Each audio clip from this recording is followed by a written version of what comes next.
Assalamualaikum warahmatullahi wabarakatuh. Bismillahirrahmanirrahim. Di hadis yang keempat ini Rasulullah SAW memberikan keutamaan orang yang mau membangun masjid.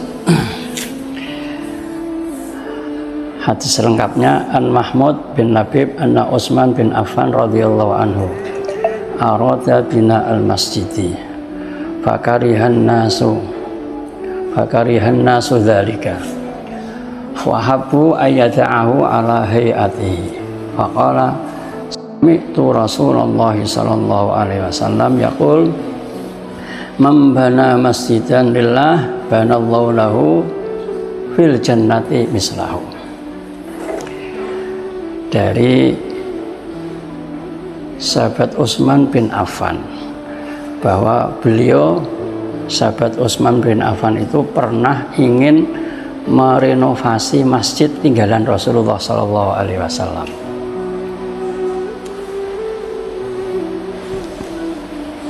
Tapi oleh para sahabat ada yang nggak setuju. Fakarihanna sudzalika fahabbu ayyada'ahu. Sahabat ada yang nggak setuju karena ia masih menginginkan masjid itu seperti apa adanya, nostalgia dengan Rasulullah SAW. Dibiarkan, jangan untuk direnovasi. Maka Sayyidina Utsman berkata, sami'tu Rasulullah, saya pernah mendengar Rasulullah SAW bersabda, man bana masjidan lillah banallahu lahu fil jannati mislah. Barang siapa yang membangun masjid, ikut membangun masjid lillah karena Allah, banallahu lahu, maka Allah akan membangunkan baginya fil jannati mislahu, bangunan yang seperti di dunia itu, seperti yang dibangun itu. Membangun masjid atau merenovasi masjid itu adalah sebagai salah satu amal jariyah yang pahalanya senantiasa mengalir walaupun orang yang membangun, orang yang merenovasi itu sudah meninggal. Ila matabnu adam imqata amaluhu illa min salasin. Orang yang meninggal maka amal pahalanya berhenti, tidak mengalir lagi, illa min salasin, kecuali 3 hal. Di antaranya adalah sedaqatin jariyatin, sedaqah jariyah, dan merenovasi membangun masjid itu termasuk amal jariyah. Tapi ingat, masjid adalah tempat mulia, banyak malaikatnya, tapi juga banyak godaannya. Iblis, setan juga ingin menggagalkan kebaikan yang dilakukan di masjid. Maka kalau kita lihat di masyarakat, kadangkala tidak sedikit pengurus masjid yang bertengkar, rebutan jadi imam, rebutan jadi panitia, saling fitnah. Kalau hal ini terjadi maka tidak menambah pahala tapi malah menambah dosa.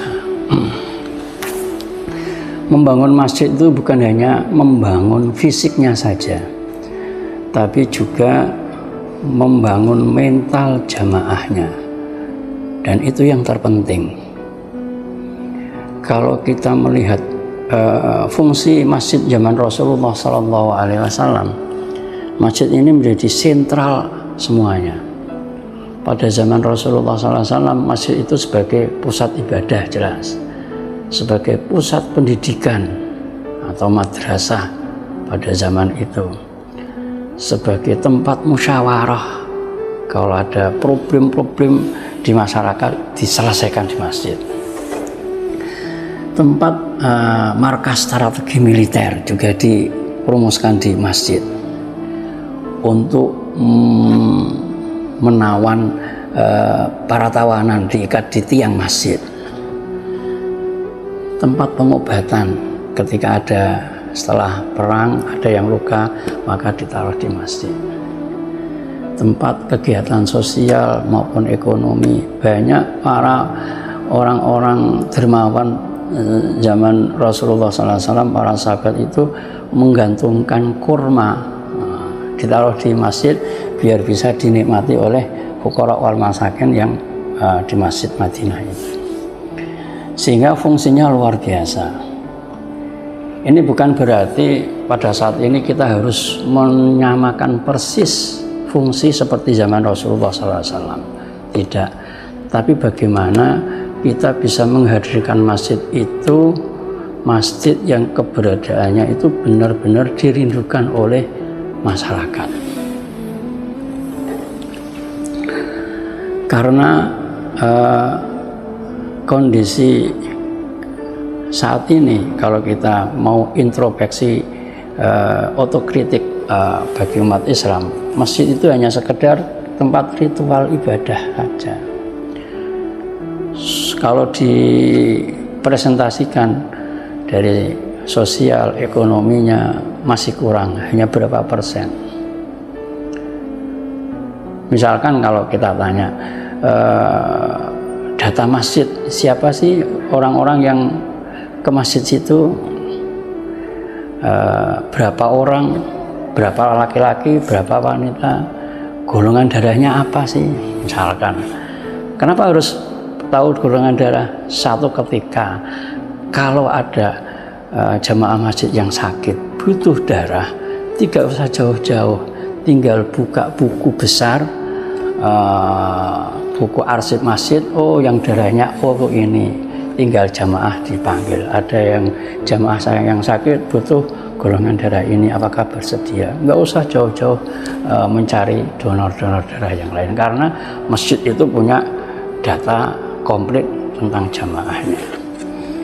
Hal semacam itulah yang perlu untuk dipikirkan, sehingga keberadaan masjid itu betul-betul dibutuhkan oleh masyarakat.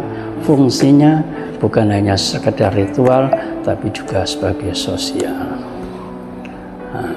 Orang yang membangun masjid termasuk salah satu jalan menuju surga. Semoga saja kita mampu untuk membangun dan memakmurkan masjid. Amin. Allahumma amin. Assalamualaikum warahmatullahi wabarakatuh.